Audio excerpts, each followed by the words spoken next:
Hello दोस्तों, मैं Aryan Shukla, business adviser and founder online business workshop. मित्रों, हम बात करेंगे MS एक्सेल 2003 में डाटा एंट्री। डाटा एंट्री के बारे में हम बात करेंगे और डाटा एंट्री के बारे में बात करने से पूर्व हम आपको बताना चाहेंगे कि डाटा और इन्फॉर्मेशन, डाटा या इन्फॉर्मेशन के बारे में थोड़ी सी जानकारी हम देना चाहेंगे, ताकि आप डाटा और इन्फॉर्मेशन को आप समझ सकें और उसको एंट्री की प्रक्रिया भी आप समझ सकें। अर्थात हम सब ये जानते हैं कि हमारे पास में जो इन्फॉर्मेशन आती है वह दो रूपों में इन्फॉर्मेशन आती है। अर्थात लैंग्वेज के रूप में आती है, वह अक्षर के रूप में, शब्द के रूप में, वाक्य के रूप में, पैराग्राफ के रूप में। ठीक, इस रूप में हमारे पास में इंफॉर्मेशन आती है, या फिर नंबर्स के रूप में इंफॉर्मेशन आती है। 0 1 2 3 4 5 6 7 9 8 इनसे बनी हुई नंबर्स के रूप में, या फिर ग्राफिक्स के रूप में हमारे पास में इंफॉर्मेशन आती है। ग्राफिक्स अर्थात डिजाइन के रूप में हमारे पास में इंफॉर्मेशंस आती है। ठीक है, या और कह लीजिएगा अब वीडियो वगैरह के रूप में भी इंफॉर्मेशन आती है। ठीक, लेकिन अब यहाँ पर अब जैसे मान लिया जो पैराग्राफ के रूप में जो इंफॉर्मेशन आती है उसको सुरक्षित रखने के लिए पेज चाहिए होता है। ठीक है, फोल्डर होते हैं, पेज चाहिए होता है, और ज़्यादा डाटा है तो उसके लिए फिर रजिस्टर बनाने पड़ते हैं, अर्थात वे पेज बनाने पड़ते हैं, फिर रजिस्टर बनाने पड़ते हैं। लेकिन अब जब MS एक्सेल में हम उस डाटा को यूज़ करते हैं, जो डाटा अक्षर के रूप में हो सकता है, ABCD के रूप में डाटा हो सकता है, कोई शब्द या वाक्य के रूप में हो सकता है, या फिर नंबर्स के रूप में हो सकता है, इसलिए चूँकि MS एक्सेल में एक सीट होती है और उस सीट में हमें डाटा को एंट्री करना होता है। और वह सीट कैसी होती है? वह सीट रो एंड कॉलम में होती है। पहले भाग में वो सीट बताई गई थी कि वो सीट में सीधी और बेड़ी लाइनें बनी हुई होती हैं, कॉलम बने होते हैं और लाइनें खींची होती हैं। ठीक है, अब कॉलम में और लाइनों में हमें डाटा या इन्फॉर्मेशन को एंट्री करनी होती है। कहने का अर्थ यह कि वो डाटा मैं फिर बताना चाहूँगा कि वो डाटा या इन्फॉर्मेशन जिसमें अक्षर भी हो सकते हैं, शब्द भी हो सकते हैं, वाक्य भी हो सकते हैं, अर्थात अक्षर, शब्द, वाक्य और संख्याएं इस रूप में हम उस डाटा को हम इसमें संग्रहित करते हैं। अर्थात या और कह लीजिएगा, मान लिया कि अब वो सीट में जो कॉलम होते हैं वो कॉलम का आकार बढ़ाया और घटाया जा सकता है। मान लिया अभी जैसे किसी विद्यालय के छात्रों का रिकॉर्ड, बेसिक रिकॉर्ड हमें रखना है। या मान लिया किसी और एक बात आती है कि यह डाटा कई प्रकार का होता है। पर्सनल डाटा हो सकता है, पर्सनल डाटा इन्फॉर्मेशन हो सकती है, प्रोफेशनल डाटा या इन्फॉर्मेशन हो सकती है, वर्किंग डाटा या इन्फॉर्मेशन हो सकती है, बिजनेस डाटा या इन्फॉर्मेशन हो सकती है, किसी समूह संस्था का डाटा इन्फॉर्मेशन हो सकती है, किसी वर्क को लेकर के डाटा या इन्फॉर्मेशन हो सकती है। अब इसको सुरक्षित रखने के भी कई सारे कारण होते हैं, क्योंकि जब डाटा कुछ ज़्यादा होता है तो उसे हम याद नहीं रख सकते, या फिर जो डाटा हमें रिटर्न में मिलता है उसको रिटर्न में ही सुरक्षित रखना होता है, इसलिए बनी बनाई एक एक्सेल सीट आती है, बनी बनाई डाटा सीट आती है, डाटा या इन्फॉर्मेशन सीट आती है, और वो बनी बनाई सीट होती है, उसमें सिर्फ हमें इन्फॉर्मेशन और डाटा की एंट्री करनी होती है। डाटा की एंट्री करनी होती है। अब पहली चीज़ आती है कि इन्फॉर्मेशन या डाटा की नंबर 1 पर तो बात आती है कि हेडिंग। नंबर 1 पर तो बात आती है हेडिंग। जैसे कि मान लिया वो डाटा किसका डाटा है, तो वो पूरे के पूरे अर्थात सीट की हेडिंग, वो डाटा एंट्री सीट की हेडिंग होती है। आखिरकार वो डाटा किसका है। जैसे कि मान लिया हम बनाते हैं टैक्स सीट बनाते हैं, बैलेंस सीट बनाते हैं, सैलरी सीट बनाते हैं, आदि कई प्रकार की सीट्स हम बनाते हैं। तो ये सैलरी सीट है या टैक्स सीट है, ये सीट का टाइटल है। उसके बाद में फिर सब टाइटल की आवश्यकता होती है। कहने का अर्थ यह बनता है कि जैसा कि हमने आपको बताया कि जो कंप्यूटर में जो डाटा शीट होती है कि वो कॉलम और पंक्तियां होती हैं। अब पहले कॉलम में और पहली पंक्ति से ऊपर से नीचे की ओर सीरियल नंबर पढ़ते हैं 1 2 3 4 5 6 7 8 करके, जितने भी आपको चाहिए होता है वो। ध्यान दीजिएगा कि ऊपर से नीचे की ओर फर्स्ट कॉलम में पहली लाइन में नंबर पढ़ते हैं 1 2 3 4 करके, ठीक है। तथा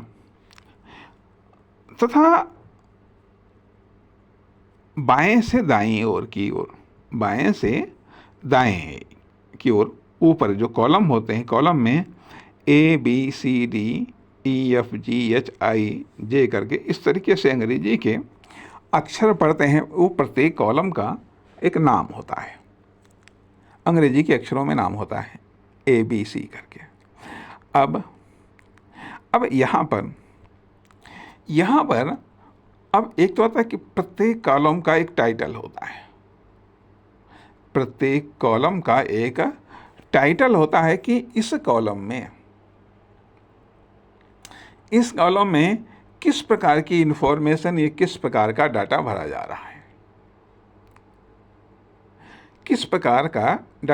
रहा है, अब जैसे पहले कॉलम में, बिल्कुल पहले कॉलम में तो सीरियल नंबर आ गया 1 2 3 4 5 6। दूसरे कॉलम में नाम आता है। ये नाम स्टूडेंट नाम हो सकता है, एम्प्लॉय नेम हो सकता है, प्रोडक्ट नेम हो सकता है, फर्म दुकान कंपनी नेम हो सकता है, मंथ नेम हो सकता है, ईयर नेम हो सकता है, अर्थात जैसा भी डाटा हो, जैसी भी इंफॉर्मेशन हो, वह नाम भरे जाते हैं। नाम भरे जाते हैं। अब मान लिया हमने नाम भर दिया, अब स्टूडेंट नाम भर दिया या कंपनी नाम भर दिया। अगर कॉमर्शियल डाटा है तो उसके नाम अलग होंगे होंगे। यदि स्कूल का डाटा है तो उसके नाम अलग होंगे। किसी समूह या संस्था का डाटा है तो उसके नाम अलग होंगे, आदि इत्यादि। अब वो नाम भर दिए गए और चूंकि उन नाम का हमें डाटा मिला हुआ है। अब मान लिया कि यदि स्टूडेंट है, स्टूडेंट का हमें गजट बनाना है, स्टूडेंट का हमें गजट बनाना है, तो उसमें ठीक है स्टूडेंट नाम आ गया। अब यहाँ पर स्टूडेंट वो तो मतलब नाम आ गया। नाम के बाद में फिर उसका इंट्रोडक्शन में आता है। इंट्रोडक्शन में आखिर क्या इंट्रोडक्शन क्या कुछ हम देना चाहते हैं। यदि हम उसके बारे में कुछ और चीज़ें देना चाहते हैं तो उसके लिए फिर हम अर्थात कॉलम ए में तो नेम हो गया, बी सी डी में जो भी हम देना चाहें, जिसे मान ले चाहें फादर्स नेम हो, मदर्स नेम हो, एज हो, क्लास हो, सेक्शन हो, ये चीज़ें, या मान लिया कंपनी को लेकर के जो है या प्रोडक्ट को लेकर के जो भी इंफॉर्मेशन है, चलिए ठीक है, वो हम दे सकते हैं। तो अब यहाँ पर तो बात आती है कि ये जो भी चीज़ें और यह इंफॉर्मेशन शब्द के रूप में हो सकती है, वाक्य के रूप में हो सकती है, शब्द के रूप में हो सकती है, वाक्य के रूप में हो सकती है, और